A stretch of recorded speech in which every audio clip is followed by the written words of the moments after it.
You are listening to the Central Indiana Sports Report, episode 196.3. Michelle Garmon reacts to IU's 78-62 win over Oregon in the Women's Big Ten tournament. And of course, we preview IU's game on Friday against second-ranked USC. You're listening to the Central Indiana Sports Report with your host, Greg Mengelt. Michelle, that was an important and impressive win. Very much so. It was impressive because Indiana was in foul trouble, and they went down. And I would say the unheralded hero of the game is freshman Faith Wiseman, right here from Indiana Project, Indian Creek. She's probably played a total of 10, no more than 15 minutes all season. She was called upon duty today because both Indiana centers, Caro Striplin and Lily Meister, had 3 fouls in the first half and picked up 4 fouls in the second half, and she came in and gave Indiana 10 solid minutes. Did the right things, came up with a couple of rebounds, had an assist, and just one turnover. And I say that's impressive only because she's still her. I'll tell you, I'm kind of looking forward to seeing Faith Wiseman's development over the course of the all season with IU's strength and nutrition and conditioning program, because when she gets her lower body and her core strengthened, I think she can be a force to be reckoned with, because I saw it today, she's a really smart player. And they got And the right coach for that, too. yes, they do. And I said, to me, and Jeremy Gray, who is the media guy, a media professor in the media school, and does a lot of stuff, and he also does the public announcing for Indiana women home games and big time. But he tweeted, I believe it was him or it was one other person, that said that was that was a master class in coaching in this game. And it really was. And I think it's a testament to Terry's program and how her and her staff, how they must have every player prepared to step in when needed.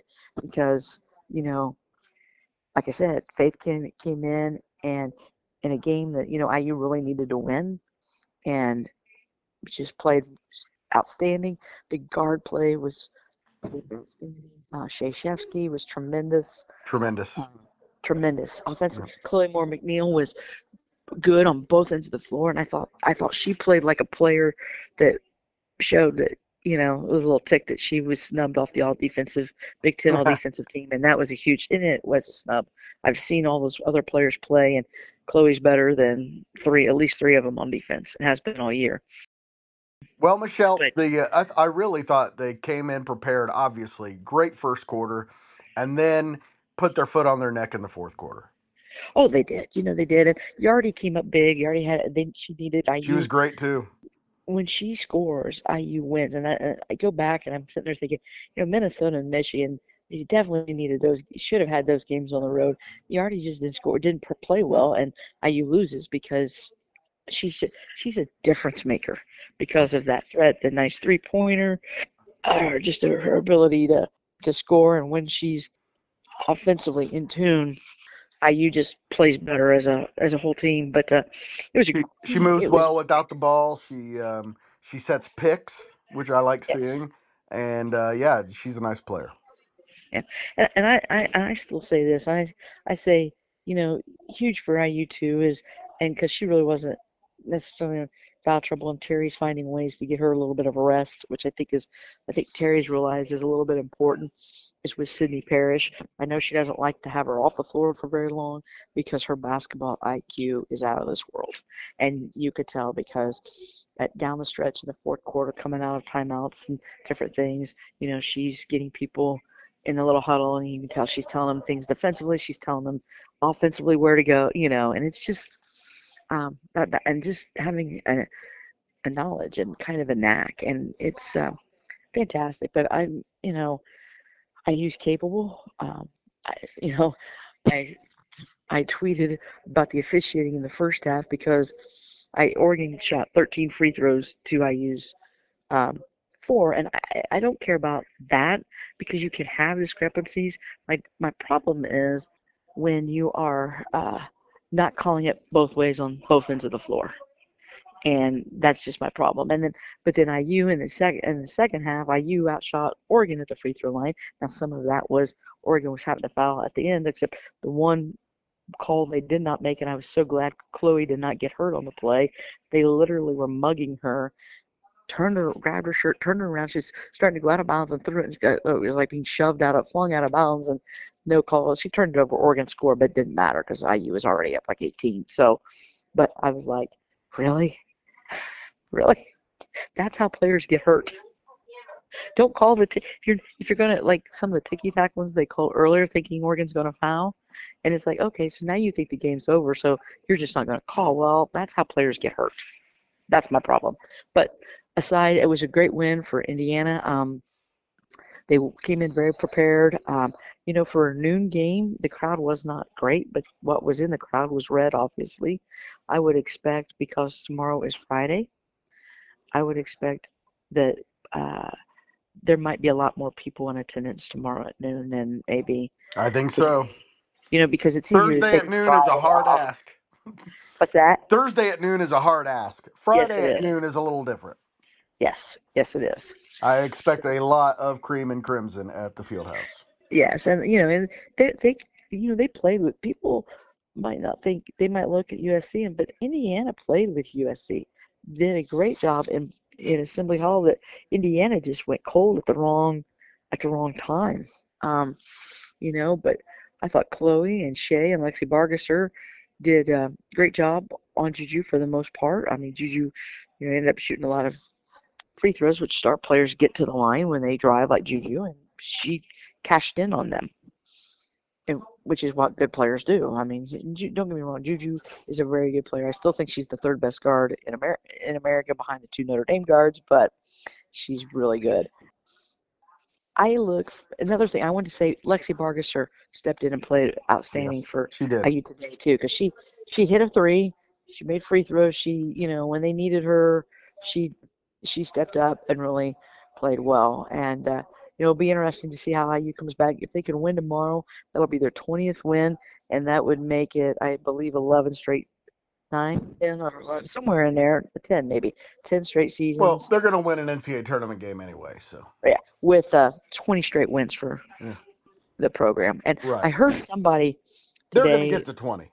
yeah, I heard somebody say that, maybe the committee needs to start looking and not, and at this is you have these power conferences now, like the Big Ten and the SEC, and not set 20 wins as a benchmark, because they said, 19 wins, and if your Yeah. team gets to 19 wins and playing in these conferences, that's pretty darn good. If you get to 19 in the Big Ten or the SEC, you are a tournament team.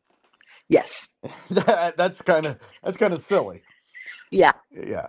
All right. Before we talk a little bit more about USC and where IU may have an advantage, I want to finish talking about the Oregon game. And Oregon got within 5 points. Was it early in the fourth? I think.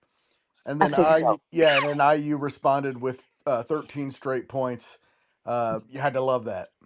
Yeah, I did, and it's similar to the run IU had in the first half. It was a close game, and I think IU went like on a 10-0 run or something like that in the first half to create that space that I think allowed Oregon, when they got into foul trouble, and you knew Oregon was going to make a run.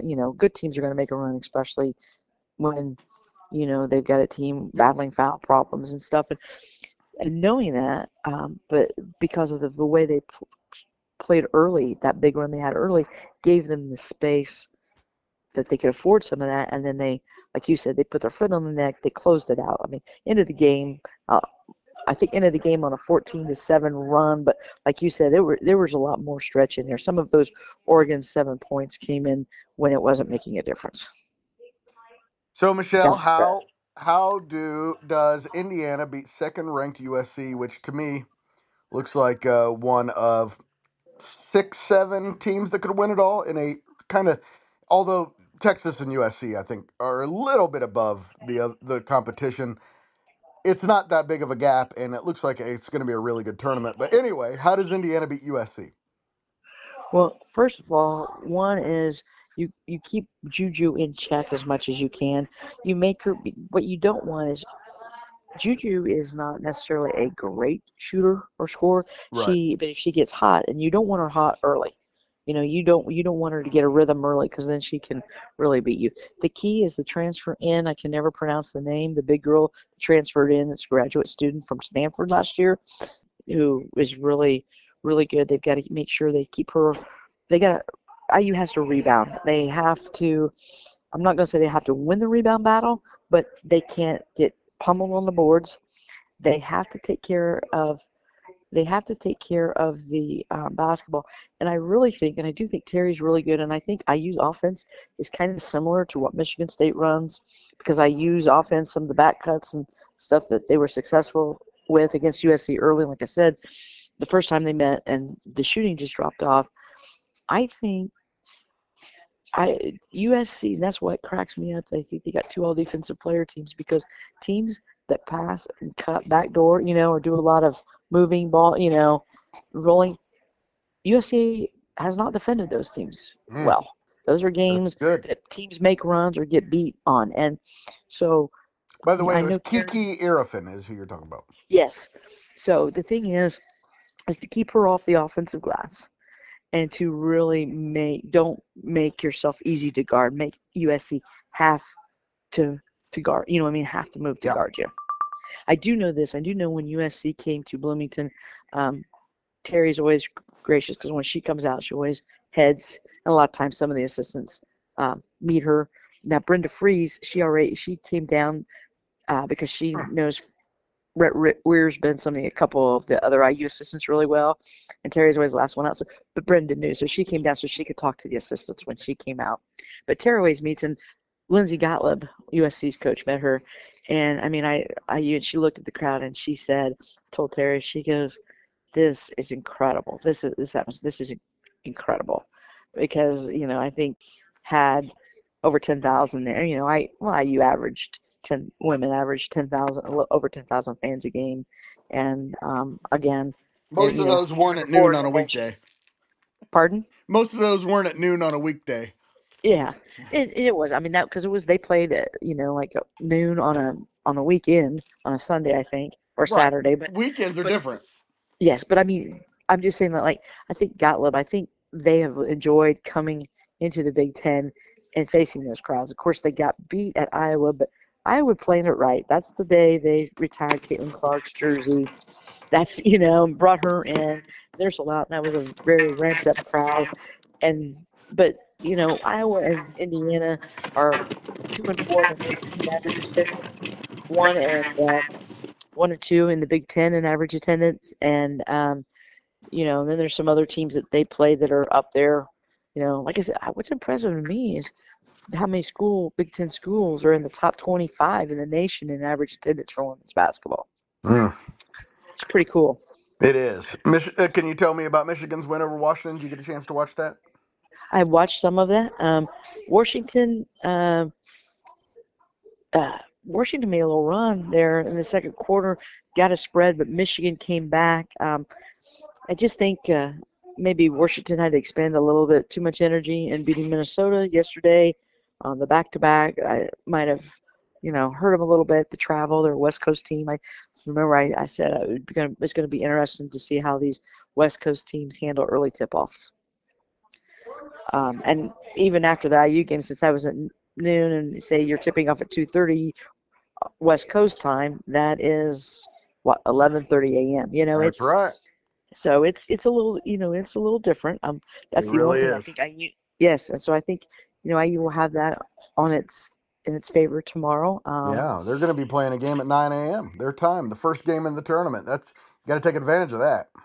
Yes, and if and the thing is, and I know if IU wins tomorrow, that well, I believe today they are firmly in the Oh, NC2A tournament. I think they were absolutely. going into today, but I think today even take them way far away from being If they don't one make of the the final tournament, it's teams. silly. They are Right. definitely one of the best 30 whatever teams in the Yes. country.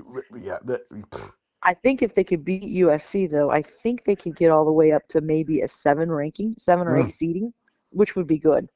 Which would be yeah. kind of nice. They won't get a host this year, which is really a shame because I mean, I say they average 10,000 fans for a home game. They get to the tournament and they average 13,000 fans. So Sure. it's when they get to the NC2A tournament at home. But so it'll be interesting. Like I said, I look forward to it. I think the women's Big Ten tournament is the women's Big Ten and the SEC. I think those tournaments are great to watch all the way through because even the weaker teams, because they faced all that and they beat them, and there's enough rivalries in these conferences, especially among the old members, that and even with the new members, they have some rivalries they came in with, like Texas, Oklahoma, USC, UCLA, even Washington and Oregon. So they bring in their own rivalries. I just think because of that, I think they're the most fun women's basketball tournaments to watch.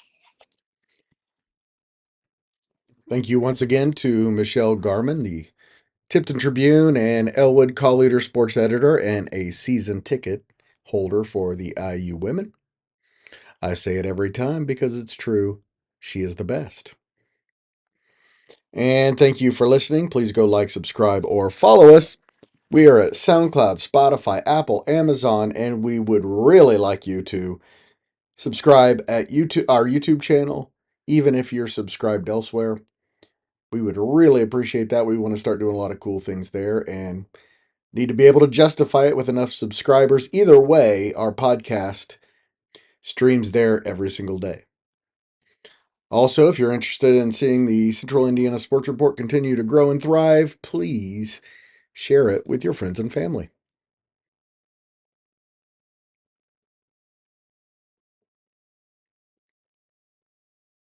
The Central Indiana Sports Report is a product of ITG Media, and I love Susie.